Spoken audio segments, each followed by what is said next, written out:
Yo soy Marta Fernández, soy licenciada en Psicología Clínica y especializada en el acompañamiento adolescente. Y bueno, en el programa de hoy tenemos el caso de Lucía, que bueno, la acompañamos durante su etapa adolescente, y tenemos también con nosotros a Ana Gavián. Hola, ¿qué tal? Yo también soy licenciada en Psicología y también acompaño a adolescentes y es un orgullo estar aquí hoy. Esperemos que os quede un poco claro qué es la etapa adolescente y con el caso de Lucía que sepáis pues lo que, si ya lo habéis pasado, sentiros identificados, o vuestros hijos o alumnos, para poder ayudar de alguna forma. Comentaros que las dos somos madres. Yo soy madre de dos niñas que están pasando por esta etapa, que es maravillosa, a mí me lo parece, y Ana también es madre. Sí, yo tengo 4, algunos ya están en la adultez emergente, como bien se dice, y otros en la adolescencia y en la infancia. Esto también me sirve para comenzar a contaros las etapas del ciclo vital en el que se encuentra la adolescencia, para que podáis entenderla con una mayor plenitud y no verla solo como algo negativo. Entonces nada, recordaros que el ser humano va pasando por una serie de etapas que son la infancia, la adolescencia, la adultez y la vejez, y vamos evolucionando tanto psicológicamente como biológicamente, socialmente, y la parte espiritual también está muy viva en el ser humano. Son 4 dimensiones que nos componen y que nunca dejan de existir. Pueden ir cambiando de una forma determinada, unos a veces más rápido que otros, pero poco a poco se van equilibrando para ir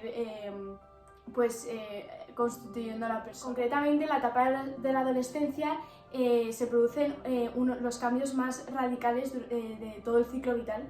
Por eso a veces nos puede asustar esta etapa o no entendemos muy bien qué es lo que le está sucediendo al niño o a tu hijo o a ti misma en ese momento. Pero son aquí los mayores cambios de la vida. Empiezas a comenzar, tu cuerpo empieza a cambiar de ser un niño a un adulto, y entonces todo te puede empezar a descuadrar. El ser humano está en constante búsqueda durante toda su vida, pero es en la adolescencia donde empieza a cuestionarse las grandes preguntas de la vida. De quién es, a dónde va, de dónde viene, y por lo que la etapa espiritual y psicológica recobran un gran sentido. Bueno, yo creo que lo que más notamos todos durante esta etapa es el cambio que existe a nivel biológico, a nivel físico. Al final es el que más podemos ver, pero no es el único, evidentemente. Este cambio físico viene dictado por un baile hormonal que sucede en el cuerpo, y por lo tanto hay muchísimos cambios puberales, como pues, por ejemplo el cambio de la complexión física, la menarquia, que es la primera menstruación en las mujeres, el crecimiento del pecho, el crecimiento del vello, cambia incluso los ciclos del sueño, y esto pues genera pues también muchísimos cambios, evidentemente, a nivel psicológico en el adolescente. También a nivel cerebral hay un cambio muy radical, y es que el cerebro va cambiando en sus diferentes áreas y además a distintos ritmos. Estos distintos ritmos se conocen más científicamente como disincronía. Es que, por ejemplo, el sistema límbico es la primera zona que se desarrolla, y la corteza prefrontal es la que más tarda en hacerlo. Por lo tanto, pues yo creo que a todas nos ha pasado que vemos a nuestros hijos que se encuentran en un momento de cambios emocionales súper bruscos, pues de indecisión, en los que parece que las emociones dictan sobre la razón. Y realmente es porque fisiológicamente sí que hay un cambio que explica pues todo este funcionamiento. Luego también comentar que alma, cuerpo y psique van unidos, y como ha dicho Ana, nuestras 4 dimensiones se unen en la persona, y la persona es una única unidad, y por lo tanto pues todos estos cambios físicos que acabo de mencionar afectan muchísimo a nivel psicológico.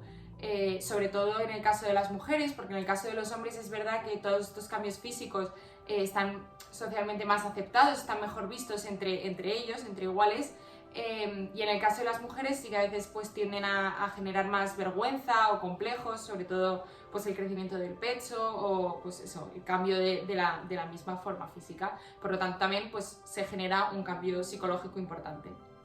Sí, como bien menciona Marta, es verdad que todos estos cambios físicos, biológicos, cerebrales afectan a la psicología, y es verdad que como son muy difíciles de apreciar, parecen a veces que no existen y que solo hay cambios físicos y no entiendes entonces la manera de comportarse de la persona, que por ello el estudio de todas estas dimensiones y de todos estos cambios nos ayudan a poder comprender y acompañar al adolescente de una forma más completa y más plena. No tanto como locuras que hacen, porque hay veces que salen de fiesta sin pensar en nada, y eso es pues porque el lóbulo prefrontal realmente no está desarrollado del todo. Entonces es algo también maravilloso que nos puede ayudar a entender mejor a las personas. En cuanto a los pensamientos, estos también van evolucionando y empieza a aparecer un pensamiento más hipotético-deductivo, conocido como pensamiento formal, que permite al adolescente comprender la realidad como un subconjunto de lo posible, a tener diferentes opciones para poder elegir, y que no solamente la realidad es lo que se le presenta y ya está, sino que existe mucho más aparte de lo que podemos ver visualmente. También el pensamiento va evolucionando porque venimos de una infancia y nos podemos mover un poco más por emociones sin que exista una revaloración más consciente, pero es en la adolescencia cuando aparece esta revaloración y comienza a aparecer de una forma más explícita el pensamiento analítico. Por ello aparece también las cuestiones existenciales que he mencionado anteriormente. Comenzamos a cuestionarnos, a pensar, a como ir averiguando e investigando qué es lo que va sucediendo. Pero aún así el pensamiento intuitivo, que es un pensamiento más guiado por las emociones y una valoración primaria, sigue existiendo, y muchas veces vemos que los adolescentes se dejan llevar pues por eso, porque lo siento, porque lo quiero hacer así, porque lo siento. Entonces no se deja de lado, sino que se empiezan a integrar estos dos pensamientos de una forma más consistente. También podemos ver que los adolescentes sufren lo que se llama el egocentrismo adolescente, que se piensan que todo el mundo les está mirando, que todo lo que ellos piensan es verdad, que solo existe eso que ellos piensan o sus creencias, y muchas veces esto se puede, puede provocar un sufrimiento porque se desarrollan de una forma que no es del todo real. Hay tres tipos de egocentrismo adolescente, el cual es la invencibilidad, que se piensan que pueden con todo, que no pasa nada. Esto está ligado al desarrollo más lento del lóbulo prefrontal, porque no ven el riesgo. Pueden conducir con copas y no piensan que les va a pasar nada porque a ellos no les va a pasar nada.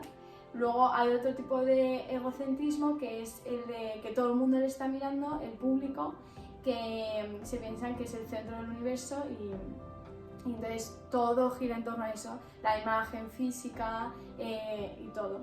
Y por último encontramos también la fábula o mito personal.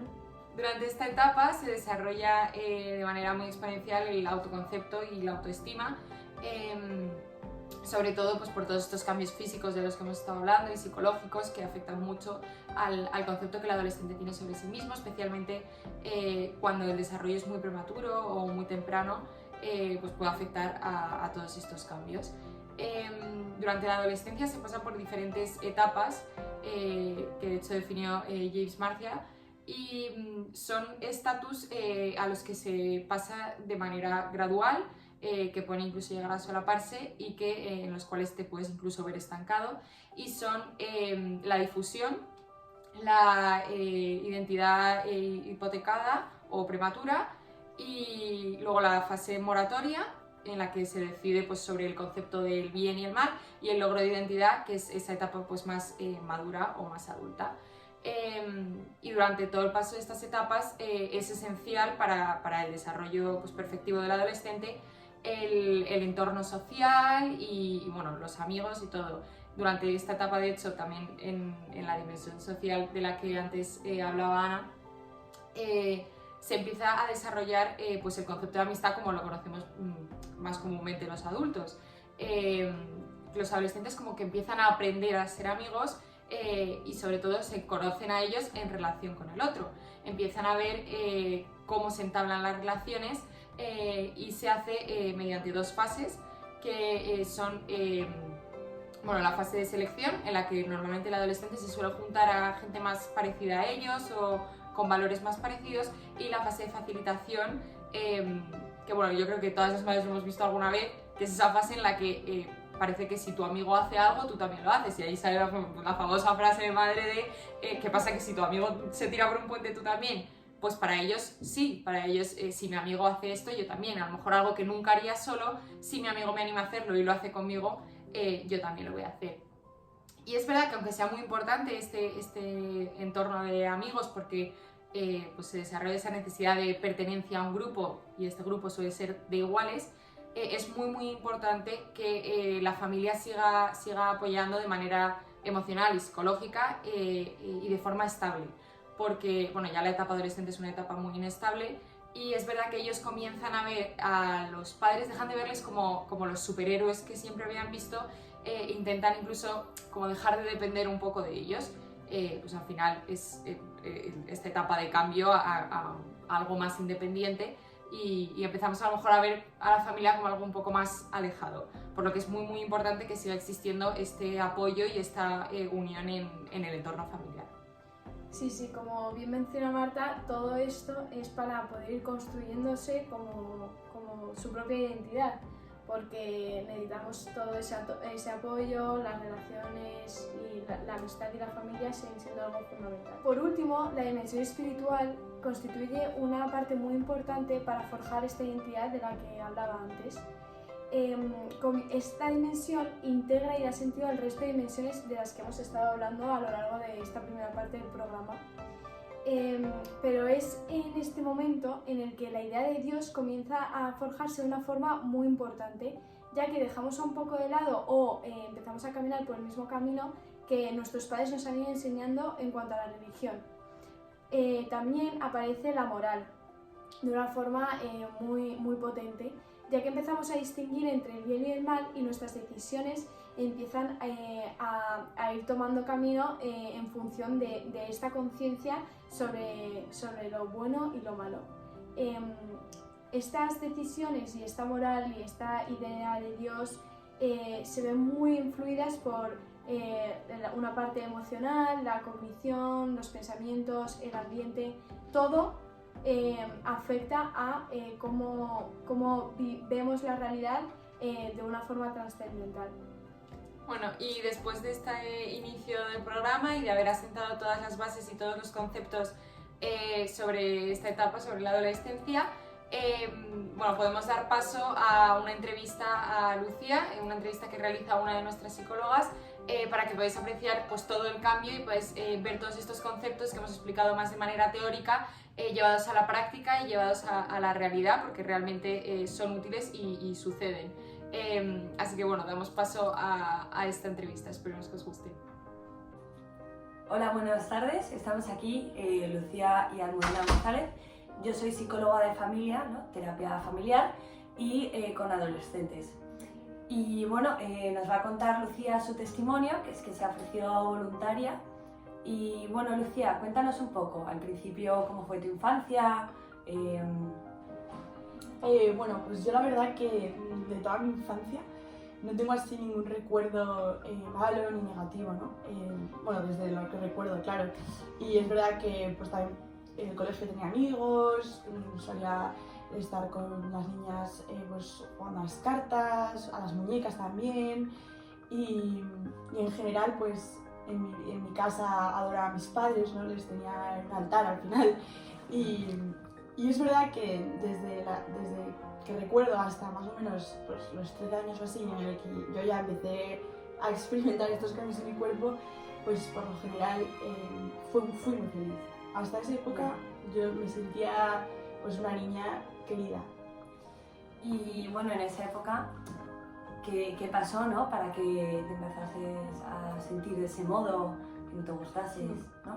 Pues la verdad que ahora lo pienso y cuando hablo de esto pues me causa dolor, ¿no? Porque realmente, bueno, yo dentro de mi grupo de amigas, ¿no? Fui de las primeras que tuvo la regla, que empezó a tener cambios físicos heavy, pues de caderas, de las piernas, el pecho. Y esto en mí generaba un rechazo tremendo. Yo no me gustaba, no me sentía cómoda, me veía enorme y al final pues no me sentía nada cómoda, ¿no? Y no quería mi cuerpo y no me gustaba como era la verdad. Eso te generó al final la autoestima baja. Sí, sí, eso ha influido y sí, que yo sin ser consciente pues no me estaba queriendo. Ya. Y me has dicho que te comparabas con tus compañeras, ¿no? Pero también había más gente con la que te comparabas o como un modelo a seguir, ¿no? Que no podías alcanzar. Pues la verdad que sí, o sea, me comparaba mucho pues, con las niñas de mi edad porque yo notaba ese cambio que a mí me daba vergüenza, ya me avergonzaba, decía, o sea, qué horror. Y luego también esto iba ligado a que en mi casa, bueno, mi madre es de una constitución muy delgada, ¿no? Y yo siempre digo que yo he salido más a mi padre porque mi padre es más grandote. Y no pasa nada, pero es verdad que yo de pequeña, o sea, yo me acuerdo de en esa época, mi madre pues que hace muchísimo deporte, que come fenomenal, pues yo me fijaba en ella y decía, jo, es que yo quiero estar como ella, ¿no? Yo quiero ese cuerpo, entonces pues bueno, a raíz de esos pensamientos que yo tenía en mi cabeza, pues empecé a hacer algunas tonterías y pues empecé a dejar de comer para que mis padres no me vieran tiraba la comida o la escondía en mi cuarto, bueno, hacía un montón de tonterías porque al final yo imitaba a mi madre, yo quería ser como ella y tenía envidia de ella y mi pensamiento, bueno, lo pasaba fatal. Me acuerdo que lo peor del día era cuando tenía que irme a la ducha, ¿no? Que me veía en el espejo y me veía horrible. Y entonces yo decía, si adelgazo, la gente me va a querer, ¿sabes? Yo, aunque pasa una tontería, tenía ese pensamiento, o sea, lo tenía súper metido dentro de mi cabeza. Yo decía, si adelgazo, la gente me quiere. Y entonces, pues nada, pues a raíz de eso, pues obviamente pues al final acabó siendo una anorexia, ¿no? En el que yo me sentía mucho más débil y eso, y no me gustaba. Y como hablamos en terapia, ¿no? Que tenías como la sensación de que no te iba a pasar nada, que da igual lo poco que comieses, que no pasaba nada, ¿no? Sí, eso era, sí, claramente yo me creía que daba igual, no pasa nada si no comes. Si luego voy a poder hacer deporte, y claramente esto afectó muchísimo a mis notas en el colegio, ¿no? De repente mis padres se empezaron a dar cuenta porque veían, uno, que físicamente estaba más delgada y luego que en el colegio no rendía, no aprobaba, estaba súper dispersa y eso sí fue muy duro. Y me creía que todo el mundo siempre estaba fijando en mí, que la gente me miraba, pero obviamente eran pensamientos de adolescente. Te sentías única al final, ¿no? Que tu caso era único. Sí. A los chicos es verdad que yo me sentía más identificada con ellos, porque al rechazar tanto a la mujer en sí, ¿no? Y al cuerpo y a ese desarrollo que todavía mis amigas no tenían, pues yo decía, joder, si soy como un chico, pues va a ser mejor, porque no voy a tener estos cambios ni este rechazo, ¿no? Y al final es verdad que los chicos lo llevan mejor, no tienen tantos problemas de vergüenza de sí mismos, entonces yo pensaba que esa era mi solución. Yo pensaba profundamente que mi problema y la solución era para hacerme un chico. Claro. Y bueno, al no gustarte tu cuerpo, no tener este rechazo, ¿qué sentido le veías a tu vida? La verdad que estaba muy perdida. Sí. Bueno, en mi casa, como ya lo hemos hablado muchas veces, pues es una familia católica, somos muchos hermanos, ¿no? Y al final mis padres pues siempre han tenido una fe de ir todos los días a misa y yo desde pequeña pues siempre he tenido la fe muy presente en mi vida, pero llega una edad, como la adolescencia, en la que yo ya me preguntaba sobre todo, ¿no? Como que me entraron muchísimas dudas, yo me preguntaba y es el momento en el que uno realmente decide seguir con esa fe o no. Y yo al no haber tenido una experiencia de ese amor de Dios, ¿no? Yo le echaba la culpa a lo que me pasaba, le echaba la culpa a mi cuerpo, pensaba que me estaba castigando, ¿por qué me haces así? ¿Por qué me haces mujer, no? Déjame ser un hombre, que es lo que realmente me va a hacer libre y es que eso era todo mentira. Pero yo tenía esa idea en mi cabeza y entonces yo, claro, estaba en un estado de crisis absoluta porque no sentía lo que quería, o sea, no sabía lo que quería, y entonces tampoco me podía comprometer con nada, porque era un caos, la verdad. Si te soy, bueno, ya lo sabes, has vivido conmigo, pero sí. Te comparabas con tus compañeras, ¿no? Retomando lo que me has dicho antes, ¿ibas con ellas o te juntabas con otros grupos? La verdad que, como no me sentía cómoda con las niñas de mi edad, solía quedar con un grupo de amigas, que creo que eran de 2 años más, y es verdad que yo, ante este caos que tenía en mi interior, hubo momentos en los que hasta, ¿no? Tuve pensamientos, que esto es muy duro a recordarlo, pero de querer quitarme la vida, de no verle solución a lo que me pasaba. Y bueno, pues, o sea, cuesta mucho, ¿no?, asumirlo y también perdonarse a una misma del hecho de quererme quitar la vida. Bueno, ¿y cómo viste tú la relación con tu familia y cómo la vivieron contigo este momento, que era muy difícil? Sí, pues al final mis padres, con todos mis problemas, pues sufrieron un montón. Y yo al final, por ejemplo, en mi casa, pues era una constante lucha con mi madre, porque me comparaba mucho con ella, entonces estábamos todo bien enfadadas. Yo sentía que no me comprendían, que no entendían, que no sabían cómo era yo en realidad, que no me conocían. Y entonces pues me encerraba mucho en mí misma y sobre todo pues me apoyaba en este grupo de chicos mayores, ¿no?, que pues al final ellos tenían otro ritmo de vida diferente al mío, porque todos pues empezaron a salir de discoteca, empezaron a beber, y claro, yo ahí ya me vi en ese dilema moral mío de decir, pues yo sé que soy pequeña, pero cuando si me tomo una copa voy a estar menos tímida, voy a ser más extrovertida, ¿no?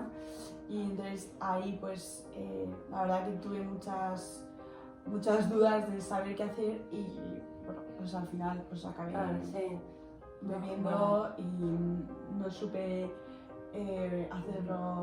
tomar la decisión correcta, ¿no? Era como un salvoconducto también, sí. Y muchas de las peleas con tu madre, según me comentaste, también era porque llegabas un día contenta a casa y de repente al segundo estás triste o luego contenta, como que no sabías gestionar tus emociones, ¿no? Sí. Como cualquier adolescente. Totalmente. Era una montaña rusa y yo podía llegar feliz a casa, que si de repente mi madre me soltaba cualquier tipo de comentario como más negativo, yo ya, vamos, me enfadaba un montón, era el peor día de mi vida, era un constante subidas y bajadas. Y bueno, al final acabé conociendo a un chico de este grupo de mayores, pues uno se empezó a fijar en mí, le gustaba y tal, y yo me acuerdo que en esos momentos pues ya, o sea, el caos absoluto, porque, o sea, no era solo que yo me identificaba con los chicos, sino que ahora encima yo le gustaba a un chico, y la realidad es que a mí también me gustaba él, ¿no? Claro. Y entonces ya mis padres, pues llegó un punto en que no podían ya más conmigo, no sabían qué hacer, y me obligaron a venir a terapia contigo, y la verdad que, o sea, para mí ha sido mi salvación. He podido comprender muchas cosas de mi cuerpo. A día de hoy puedo decir que quiero mi cuerpo, que lo abrazo, que me gusta como soy. He entendido la maravilla de ser mujer, ¿no?, de nuestro cuerpo, de por qué somos así, para qué estamos hechas. Y bueno, pues gracias a Dios también pude tener un encuentro con Dios, ¿no? Y literal, que si no hubiese sido por ti y por la terapia, pues yo nunca me hubiese entendido a mí, no hubiese entendido mi cuerpo, ni hubiese entendido mis emociones, ni mis pensamientos, ni mis relaciones con los demás. Sí, todas esas dimensiones que tenemos el ser humano, pues de no ser por este acompañamiento, ¿no?, en que me has ido agarrando la mano y viendo en plan cada herida, cómo podía sanarlas, pues no hubiese sido capaz de ser quien soy. Así que nada, te quería dar las gracias y que si no fuera por ti no hubiese conseguido nada. Pues me alegro porque me acuerdo que llegabas a terapia y no hablabas mucho, ¿te acuerdas que no hablas casi nada? Al principio me costó arrancar, me acuerdo que es como venía obligada, no Claro. le había sentido. Y bueno, al final acabaste hablando. Y bueno, quería recordar el autoconcepto que tenías, ¿no? Cómo ha ido cambiando, cómo ha ido evolucionando hasta ahora que estás con tus 2 hijos y ya casada y que tienes un buen autoconcepto tuyo, ¿no? En plan, que tu autoconcepto al principio era muy malo, no te querías, te rechazabas y ahora ya es, vamos, Sí. que te quieres, te valoras.